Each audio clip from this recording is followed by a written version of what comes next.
आइए जानें barrage laser क्या होता है। बराज बहुत ही सिंपल प्रोसीजर है।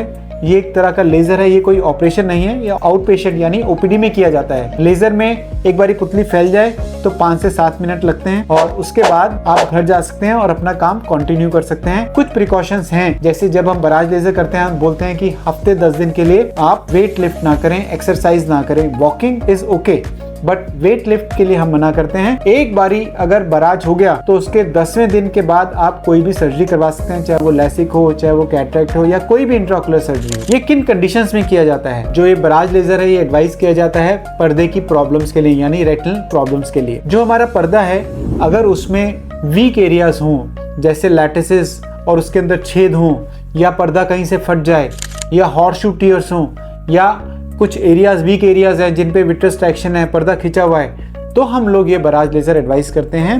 बराज लेज़र का काम है इन पर्दों को, जहाँ पर पर्दे में छेद है या पर्दा जहाँ से फटा हुआ है, उनको सील करना। और कुछ केसेस में लैटिसेस में भी हमें बराज लेज़र करना पड़ता है। लैटिसेस के चारों तरफ हम बराज लेज़र करते हैं ताकि वहाँ से पर्दा फटे ना। ऐसा नहीं कि कभी भी हमें लैटिस दिखे हमें बराज लेज़र करना है। हमने देखना है कि कौन कौन से रिस्क फैक्टर्स हैं। लैटिस है इसका मतलब ये नहीं कि उसमें छेद है। लैटिस में आगे चल के छेद हो सकता है, लेकिन ज्यादातर पेशेंट्स में हम लोग जब लैटिस होते हैं उनको सिर्फ ऑब्जर्व करते हैं। 1 साल में एक बार हम पेशेंट को बुलाते हैं, देखते हैं कि लैटिस में छेद तो नहीं हो गया या कुछ और प्रॉब्लम तो नहीं होगी जिसके लिए बराज करना पड़े। लेकिन कुछ इंडिकेशंस हैं। अगर हम कोई सर्जरी प्लान कर रहे हैं, जैसे लैसिक सर्जरी या कैटरेक्ट सर्जरी, इस सर्जरी के दौरान विट्रियस जेल की मूवमेंट काफी होती है। लैसिक के दौरान हम सक्शन कप लगाते हैं जिसकी वजह से आई ग्लोब एक्सपेंड करता है। इस दौरान पर्दा फटने के चांसेस होते हैं। तो अगर कैटरेक्ट सर्जरी होनी है या लैसिक होना है तो उससे पहले लैटिसेस का बराज होना जरूरी है। इसके अलावा अगर दूसरी आंख में डिटैचमेंट सर्जरी हो चुकी है या पर्दा पहले सरक चुका है तो हम इन केसेस में एसिम्प्टोमेटिक लैटिसेस से लैटिसेस पड़े लेकिन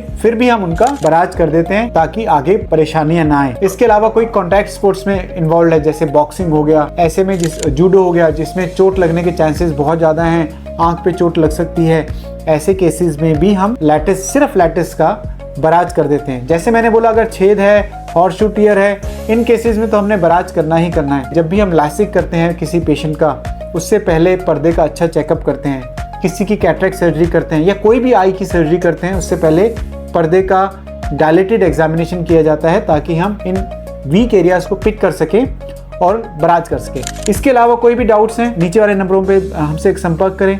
जितना हो सकेगा हम आपकी हेल्प करेंगे। हमारे काउंसलर्स आपसे डिस्कस करेंगे, हमारी टीम आपके पास फ़ोन करेगी और आपको सब कुछ क्लियरली बताएगी। Thank you.